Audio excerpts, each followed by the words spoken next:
Baik semuanya, Assalamualaikum warahmatullahi wabarakatuh. Shalom, Om Swastiastu, Namo Buddhaya, Salam Kebajikan. Baik, di sini kami dari kelompok 5 Universitas Negeri Surabaya izin untuk menjelaskan terkait materi alternatif asset valuation and income determination models. Berikut untuk beberapa anggota kelompok kami. Yang pertama ada Dewi Khairunisa, kemudian ada Surya, Anissa, Angelin, dan saya sendiri Rashid, kemudian ada Lailatul. Materi yang pertama kita akan membahas mengenai the nature of difference. Nah, pada bagian ini itu dijelaskan bahwa perbedaan nilai dalam laporan keuangan itu terjadi karena adanya perbedaan metode pengukuran. Jadi akuntansi itu tidak hanya mencatat angka, tetapi juga menentukan dasar penilaian yang digunakan. Karena itu, satu aset itu dapat memiliki nilai yang berbeda tergantung metode pengukurannya.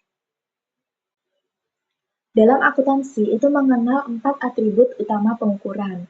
Yang pertama adalah historical cost yang berfokus pada harga perolehan masa lalu, lalu ada replacement cost yang melihat biaya untuk memperoleh aset yang sama saat ini. Lalu ada net realizable value atau NRV yang melihat nilai kas bersih yang dapat diterima jika aset tersebut dijual. Lalu yang terakhir ada present value yang menghitung nilai sekarang dari manfaat ekonomi masa depan. Jadi, satu aset itu bisa terlihat murah, mahal, ataupun menguntungkan tergantung metode yang dipakai. Nah, historical cost ini tuh merupakan metode pengukuran paling tradisional dan paling umum digunakan. Nilai aset itu dicatat berdasarkan harga saat aset diperoleh. Kelebihan dari historical cost adalah lebih objektif karena didukung dengan bukti transaksi yang nyata. Nah, namun kelemahannya nilai aset itu sering tidak mencerminkan kondisi ekonomi saat ini. Jadi walaupun harga mesinnya sudah naik, dalam laporan itu tetap mencatat harga yang lama gitu. Lalu yang kedua ada replacement cost. Nah, replacement cost ini tuh menunjukkan berapa biaya yang harus dikeluarkan perusahaan jika ingin mengganti aset dengan aset yang sama saat ini. Nah, metode ini tuh dianggap lebih relevan karena mencerminkan kondisi pasar sekarang. Jika harga aset itu meningkat akibat inflasi atau perubahan ekonomi, maka replacement cost ini tuh juga ikut meningkat. Jadi metode ini tuh lebih realistis dibandingkan historical cost meskipun nilainya itu lebih mudah untuk berubah. Lalu ada NRV yang merupakan estimasi kas bersih yang akan diterima perusahaan jika aset tersebut dijual. Nah, dalam menghitung NRV, biaya penjualan itu harus dikurangkan dari harga jual. Nah, oleh sebab itu, NRV ini tuh menunjukkan nilai realistis yang benar-benar dapat diterima perusahaan. Jadi bukan sekedar harga jual kotor yang kelihatannya itu besar agar dalam laporan itu tampak lebih bagus di depan investor. Lalu yang terakhir ada present value yang digunakan untuk menghitung nilai sekarang dari arus kas yang akan diterima di masa depan. Nah, konsep ini tuh didasarkan pada nilai waktu uang, yaitu uang saat ini tuh lebih berharga dibandingkan uang di masa depan. Nah, karena itu arus kas masa depan itu harus didiskontokan terlebih dahulu. Nah, metode ini tuh banyak digunakan dalam investasi dan penilaian aset jangka panjang.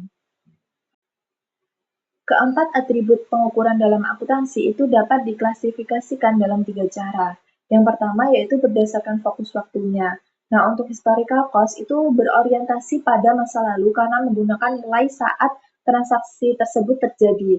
Nah, untuk replacement cost dan NRV itu lebih berfokus pada kondisi saat ini, sementara present value itu berorientasi pada masa depan karena menghitung manfaat ekonomi yang diharapkan akan diterima. Lalu yang kedua yaitu berdasarkan jenis transaksinya.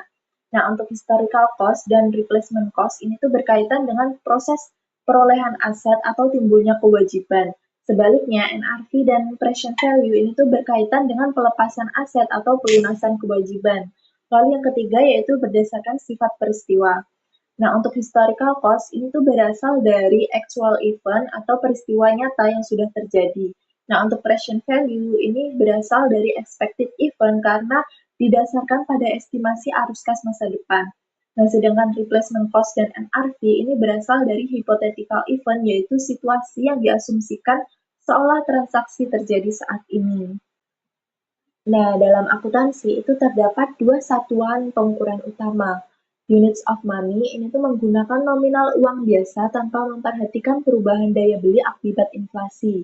Nah, sedangkan general purchasing power ini tuh lebih mempertimbangkan perubahan tingkat harga umum dalam ekonomi. Karena inflasi itu dapat menyebabkan nilai uang terus berubah, maka purchasing power dianggap lebih relevan dalam kondisi ekonomi yang tidak stabil. Nah, ada beberapa tipikal dalam perubahan harga. Yang pertama yaitu general price level yang menunjukkan kenaikan harga secara umum dalam ekonomi atau inflasi.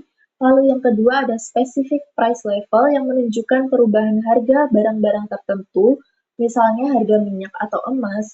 Lalu yang ketiga ada relative price level yang menunjukkan perubahan harga suatu barang dibandingkan barang lain setelah pengaruh inflasi umum dihilangkan. Nah, konsep ini tuh membantu perusahaan memahami apakah kenaikan harga itu terjadi karena inflasi umum atau faktor khusus pada barang tertentu. Menetapkan bahwa berbagai model akuntansi seperti akuntansi biaya historis, akuntansi biaya penggantian tingkat harga umum, dan akuntansi biaya penggantian yang disesuaikan, akuntansi nilai realisasi bersih, akuntansi nilai sekarang, dan akuntansi nilai sekarang yang disesuaikan dengan tingkat harga umum, didasarkan pada pilihan salah satu dari tempat atribut yang tersedia, serta salah satu dari dua unit pengukuran yang tersedia. Selanjutnya, akan kita bandingkan model-model tersebut berdasarkan apakah model tersebut menghindari kesalahan pengukuran dan kesalahan penalaran, serta akan dievaluasi berdasarkan kemampuannya memenuhi tujuan akuntansi. Walaupun model berbasis biaya historis secara teoritis paling sedikit menimbulkan kesulitan karena didasarkan pada transaksi nyata, model tersebut kurang tepat digunakan untuk evaluasi dan pengambilan keputusan karena biaya historis tidak relevan untuk keputusan masa kini. Di sisi lain, penggunaan nilai sekarang dan biaya penggantian sebagai dasar pengukuran diperkirakan akan membantu evaluasi individu atas perusahaan. Namun, model-model ini memerlukan alokasi arbitrer atas penerimaan kas yang diharapkan dan waktu penerimaannya, serta penggunaan estimasi yang bersifat subjektif. Oleh karena itu, ketika model mengevaluasi penerimaan kas masa depan, model tersebut memerlukan pembagian arbitrer antara penerimaan kas yang diperkirakan berasal dari individu tertentu. Dalam kondisi ini, nilai objektivitas dan verifiabilitas menjadi lebih rendah dibandingkan model biaya historis, sehingga menimbulkan kelemahan besar pada model-model tersebut. Kriteria untuk perbandingan dan evaluasi akan dibahas berikutnya.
Ayolah.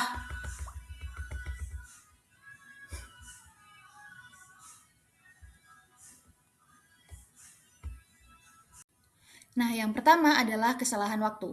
Kriteria pertama dalam menentukan atribut atau elemen laporan keuangan yang sebaiknya digunakan dalam pengukuran dan pelaporan akuntansi keuangan adalah apakah atribut tersebut menghindari timing errors atau kesalahan waktu. Kesalahan waktu terjadi ketika terdapat perubahan nilai dalam suatu periode, tetapi perubahan tersebut baru diakui pada periode berikutnya. Atribut yang menghindari pengakuan perubahan nilai dalam periode yang sama dengan terjadinya perubahan tersebut akan menghasilkan profit yang mencerminkan keseluruhan aktivitas bisnis. Nah, yang kedua yakni kesalahan pengukuran unit. Kriteria kedua dalam menentukan unit pengukuran yang sebaiknya digunakan adalah elemen laporan keuangan adalah apakah unit tersebut menghindari measuring unit errors atau kesalahan unit pengukuran. Kesalahan ini terjadi ketika laporan keuangan tidak dinyatakan dalam unit daya beli umum. Unit pengukuran dipilih seharusnya mampu mengakui perubahan tingkat harga umum dalam laporan keuangan. Yang ketiga yakni interpretabilitas. Kriteria ketiga untuk evaluasi adalah interpretabilitas model akuntansi. Dengan kata lain, laporan keuangan yang dihasilkan harus dapat dipahami dari segi makna dan kegunaannya. Sterling menyatakan, ketika satu atribut melibatkan nilai atau perhitungan aritmatika, maka interpretasi empiris dari atribut tersebut harus ditempatkan dalam bentuk if-then. Artinya, jika satu model akuntansi dapat diinterpretasikan, maka harus ada pernyataan seperti jika maka, yang menunjukkan bagaimana hasil pengukuran digunakan untuk memahami maknanya dan bagaimana hasil tersebut digunakan untuk pengambilan keputusan. Jika model akuntansi mengukur salah satu atribut dalam satuan uang, maka hasilnya dinyatakan dalam jumlah dolar. Jika model akuntansi mengukur biaya historis dalam unit daya beli umum, maka hasilnya dinyatakan dalam dolar dengan daya beli yang konstan. Jika model akuntansi mengukur nilai sekarang dalam unit daya beli umum, maka hasilnya dinyatakan dalam Common of Goods atau COG atau menurut Chambers disebut sebagai Common of Goods of General Purchasing Power atau COGG. Nah, kriteria yang keempat untuk evaluasi adalah relevansi model akuntansi. Dengan kata lain, laporan keuangan yang dihasilkan harus bermanfaat. Karena model keputusan belum tersedia secara memadai, relevansi sering difokuskan pada apa yang dapat diukur. Dari sudut pandang normatif, jawabannya adalah biaya penggantian karena dianggap paling sesuai untuk penilaian harga output. Namun, Chambers berpendapat bahwa COG lebih relevan untuk keputusan karena dapat didefinisikan dalam bentuk harga input, biaya penggantian yang disesuaikan tingkat harga, maupun harga output sebagai nilai realisasi bersih yang disesuaikan tingkat harga. Nah, kita masuk ke materi Alternative Accounting Models Expressed in Unit of Money. Nah, jika kita tetap memakai unit uang nominal atau uang fisik, dari itu dapat dua model. Yang pertama ada biaya historis, yang kedua ada biaya kini. Nah, yang pertama biaya historis itu yang sering kita pakai sekarang ini, yaitu model tradisional yang sering digunakan yang memiliki karakteristik yang objektif dan dapat diverifikasi. Namun, dia cukup gagal atau tidak relevan saat terjadi inflasi atau nilai aset cenderung mengalami kenaikan. Nah, yang kedua ada biaya kini. Biaya kini di mana aset dinilai ulang sesuai dengan harga pasar yang sekarang. Dari sini kita bisa lihat laba yang lebih murni dari bisnis dan mana juga laba yang cuma untung karena harga barangnya naik. Itu. Selanjutnya adalah mengenai General Price Level Adjusted Historical Cost Accounting, yaitu salah satu model akuntansi alternatif yang digunakan untuk menyesuaikan laporan keuangan terhadap perubahan tingkat harga umum atau inflasi. Model ini tetap menggunakan historical cost sebagai dasar pencatatan aset dan kewajiban, tetapi seluruh nilai dalam laporan keuangan disajikan kembali menggunakan General Purchasing Power, sehingga nilai yang dihasilkan mencerminkan daya beli saat ini. Karakteristik utama dari model ini adalah penggunaan historical cost sebagai atribut utama dalam laporan keuangan, serta penggunaan General Purchasing Power sebagai unit pengukuran. Selain itu, model ini tetap menerapkan matching principle dan realization principle, seperti pada historical cost accounting biasa. Dengan demikian, pendapatan dan biaya tetap dicocokkan berdasarkan periode terjadinya, sementara pengakuan keuntungan atau kerugian tetap mengikuti prinsip realisasi. Lalu, metode ini juga memiliki kelebihan, yakni tidak mengandung measuring unit errors karena seluruh angka telah disesuaikan dengan perubahan tingkat harga umum. Nilai yang dihasilkan juga dinyatakan dalam current purchasing power sehingga laporan keuangan menjadi lebih relevan dibanding historical cost accounting biasa. Selain itu, model ini lebih mudah dipahami oleh pengguna laporan keuangan karena masih mempertahankan konsep historical cost yang umum digunakan dalam akuntansi tradisional. Namun, model ini juga memiliki beberapa kelemahan. Walaupun sudah menyesuaikan perubahan tingkat harga umum, model ini masih mengandung timing error seperti pada historical cost accounting biasa. Hal ini terjadi karena pengakuan pendapatan dan biaya masih didasarkan pada historical cost dan realization principle. Selain itu, model ini juga tidak memperhitungkan perubahan spesifik price level karena hanya berfokus pada perubahan harga umum, bukan perubahan harga spesifik dari masing-masing aset atau barang. Jadi, secara keseluruhan, General Price Level Adjusted Historical Cost Accounting ini merupakan pengembangan dari Historical Cost Accounting yang bertujuan mengurangi dampak inflasi terhadap laporan keuangan. Model ini mampu menghilangkan measuring unit error dan membuat laporan keuangan lebih relevan dalam kondisi perubahan tingkat harga umum, meskipun masih memiliki keterbatasan dalam mengatasi timing error dan perubahan harga spesifik. Materi selanjutnya mengenai General Price Level Adjusted Replacement Cost Accounting, yaitu model akuntansi yang menggabungkan replacement cost dengan General Purchasing Power dalam penyajian laporan keuangan. Model ini menggunakan replacement cost sebagai dasar pengukuran aset dan biaya, sehingga nilai yang digunakan mencerminkan biaya penggantian aset saat ini. Selain itu, seluruh angka dalam laporan keuangan juga disesuaikan menggunakan General Purchasing Power agar dapat mencerminkan perubahan tingkat harga umum akibat inflasi. Lalu, karakteristik utama dari model ini adalah penggunaan replacement cost sebagai atribut utama dalam laporan keuangan dan penggunaan general purchasing power sebagai unit pengukuran. Model ini juga memisahkan operating income dengan real holding gains and loss. Artinya, perubahan perusahaan dapat membedakan laba yang berasal dari aktivitas operasional dengan keuntungan atau kerugian akibat perubahan harga aset. Dengan pemisahan tersebut, informasi laba menjadi lebih jelas dan lebih mencerminkan kondisi ekonomi perusahaan yang sebenarnya. Lalu, model ini juga memiliki kelebihan, yakni tidak mengandung measuring unit error karena seluruh angka telah disesuaikan dengan perubahan tingkat harga umum. Selain itu, model ini juga memperhitungkan perubahan general price level maupun specific price level, sehingga informasi yang dihasilkan lebih relevan dibanding replacement cost accounting biasa. Oleh karena itu, model ini dianggap sebagai pengembangan yang lebih baik karena tidak hanya menggunakan replacement cost, tetapi juga mempertimbangkan perubahan daya beli uang. Namun demikian, model ini juga masih memiliki kelemahan, yakni masih mengandung timing error. Hal ini terjadi karena pengakuan laba dan biaya tetap dipengaruhi oleh waktu pengakuan transaksi serta prinsip realisasi. Walaupun replacement cost sudah digunakan, perbedaan waktu antara perubahan harga dan pengakuan transaksi masih dapat menyebabkan distorsi dalam pengukuran laba. Secara keseluruhan, General Price Level Adjusted Replacement Cost Accounting merupakan model yang lebih relevan dibanding Historical Cost Accounting maupun Replacement Cost Accounting biasa. Model ini mampu mengurangi kesalahan pengukuran akibat inflasi dan memberikan gambaran yang lebih realistis mengenai kondisi keuangan perusahaan karena memperhatikan perubahan tingkat harga umum dan perubahan harga spesifik aset. Nah, selanjutnya adalah mengenai General Price Level Adjusted Net Realizable Value Accounting, yaitu model akuntansi yang menggunakan Net Realizable Value sebagai dasar penilaian aset dan kewajiban, serta menggunakan General Purchasing Power sebagai unit pengukuran. Model ini bertujuan menghasilkan laporan keuangan yang lebih relevan dengan kondisi ekonomi sebenarnya, karena seluruh nilai disesuaikan dengan perubahan tingkat harga umum.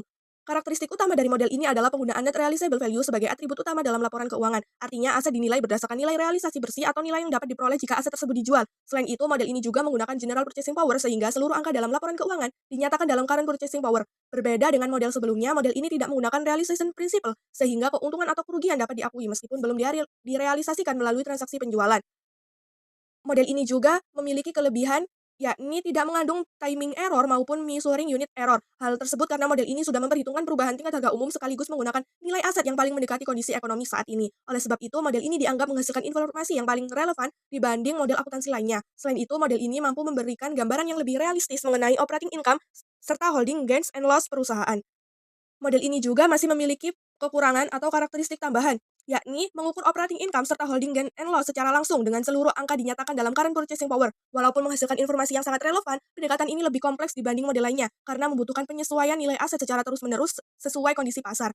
Jadi secara keseluruhan, General Price Level Adjusted Net Realizable Value Accounting dianggap sebagai model paling lengkap karena mampu menghilangkan timing error dan measuring unit error, sekaligus menghasilkan laporan keuangan yang lebih relevan dan mencerminkan kondisi ekonomi perusahaan secara lebih akurat.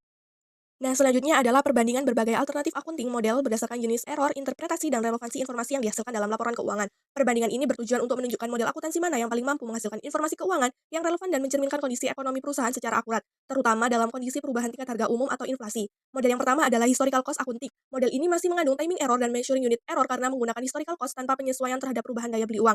Oleh karena itu, relevansi informasi yang dihasilkan relatif rendah, terutama saat terjadi inflasi. Model yang kedua adalah replacement cost accounting. Pada model ini, holding gains pada laporan laba rugi sudah dieliminasi, sehingga informasi aset menjadi lebih relevan. Namun, model ini masih mengandung timing error dan measuring unit error karena belum menggunakan general purchasing power sebagai unit pengukuran. Model yang ketiga yaitu net realizable value accounting. Memiliki perbaikan yang lebih baik karena timing error pada operating profit dan holding gains sudah dieliminasi. Akan tetapi model ini masih memiliki measuring unit error pada beberapa akun karena belum sepenuhnya menyesuaikan perubahan tingkat harga umum. Selanjutnya terdapat general price level adjusted historical cost accounting. Model ini berhasil menghilangkan measuring unit error karena seluruh angka sudah disajikan dalam current purchasing power.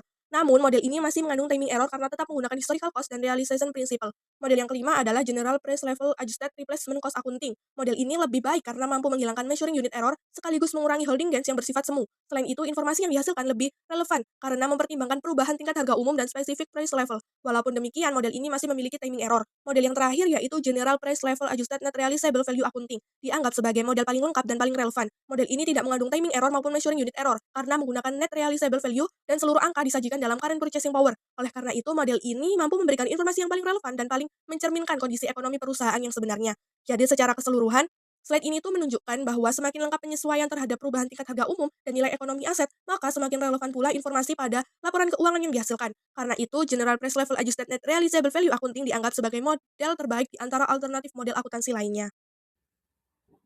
Kemudian lanjut ke pembahasan yaitu toward a solution to the problem of financial reporting and changing prices. Pada intinya, jadi di sini itu menawarkan solusi dari problematik terkait laporan keuangan serta perubahan harga. Dan akuntansi konvensional sendiri menggunakan historical cost, di mana yaitu mengasumsikan nilai uang stabil. Nah, masalah itu muncul saat terjadi inflasi atau perubahan harga, yaitu laba fiktif. Nah, laba ini terlihat besar karena beban seperti depresiasi itu menggunakan harga lama yang rendah, sementara pendapatan menggunakan harga pasar saat ini. Jadi kurang relevan untuk dari harga yang seperti beban tersebut karena menggunakan harga lama. Kemudian, nah dari laba fiktif tadi terjadilah erosi modal kan, yaitu perusahaan mungkin membagikan dividen dari laba fiktif tersebut, namun padahal dana yang tersisa itu tidak cukup untuk membeli kembali aset yang sama di masa depan, karena ya tadi berimbasnya pada beban yang sebelumnya menggunakan pada harga lama yang rendah, yang relatif rendah, jadinya untuk membeli aset pada masa depan itu kurang untuk dana yang ada. Namun sebelum mencari solusinya, kita harus memahami terkait dua jenis perubahan harga. Yang pertama ada perubahan harga umum seperti inflasi atau deflasi, yaitu penurunan daya beli mata uang secara keseluruhan. Dan kemudian ada perubahan harga spesifik, yaitu perubahan nilai barang tertentu seperti harga tanah naik lebih cepat daripada inflasi. Nah, untuk alternatif solusi sendiri dari segi model akuntansi, yaitu yang pertama ada General Purchasing Power. Nah, cara kerjanya yaitu mengonversi nilai historis menggunakan indeks harga umum, dan yang nantinya unit ukur berubah dasar penilaian namun tetap historis. Dan kemudian ada yang kedua yaitu CCA atau Current Cost Accounting, dan cara kerjanya yaitu menilai aset berdasarkan biaya pengganti replacement cost saat ini, dan kemudian fokus pada pemeliharaan kapasitas fisik. Nah, kemudian terakhir ada hybrid. Nah, ini yaitu mengkombinasikan dari kedua model akuntansi di atas. Nah, solusi paling komprehensif yaitu yang kedua itu ya mengkombinasikan nilai aset pada harga saat ini dan menyesuaikannya dengan indeks daya beli umum. Nah, kemudian ada juga solusi selain alternatif tadi, yaitu dari segi model akuntansi, dan ini juga ada solusi dari segi komponen laba. Jadi dari segi komponen itu kita bisa memisahkan laba itu menjadi 3 bagian. Yang pertama ada current operating profit, pendapatan dikurangi biaya pengganti aset yang menunjukkan efisiensi operasi. Kemudian realized holding gains, keuntungan dari kenaikan harga aset yang sudah terjual atau terpakai. Kemudian unrealized holding gains, kenaikan nilai aset yang masih dimiliki perusahaan. Jadi intinya dari solusi masalah tersebut bukan menghapus biaya historis secara keseluruhan, namun memberikan informasi tambahan seperti ya ini laba ini bisa dibagi nantinya, bisa memberikan informasi tambahan untuk agar pengguna laporan keuangan ini tahu apakah perusahaan benar-benar menghasilkan laba secara real atau hanya laba di atas kertas yang akibatnya memunculkan dampak inflasi.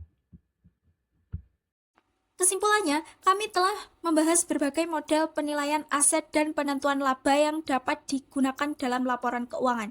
Dari 8 model yang tersedia, hasil pembahasan menunjukkan bahwa General Price Level Adjusted Net Realizable Value Accounting merupakan model yang paling unggul. Hal ini karena model tersebut dinilai paling mampu memenuhi 4 kriteria utama, yaitu menghindari kesalahan waktu, menghindari kesalahan satuan pengukuran, mudah dipahami atau diinterpretasikan, serta relevan sebagai ukuran atas kemampuan perusahaan dalam menguasai barang.